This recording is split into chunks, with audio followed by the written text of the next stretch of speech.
Forex Sensei.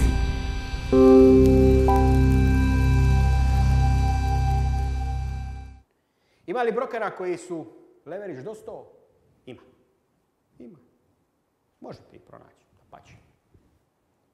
Mi ćemo i učiti na jednom od takvih brokera koji upravo ima polugu do 100. Da.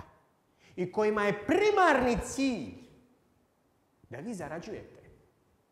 I kojima je primarni cilj onaj da vi imate vremenom što više nakupljenog volumena trgovanja i da izričito jedino žive iz nečega što se zove razlika između neka dva tečaja. Naučit ćemo da se zove spread. I to je to. I što je najljepše? Vi zadovoljni, broker zadovoljan. Vi rastete, broker raste. To je lipota.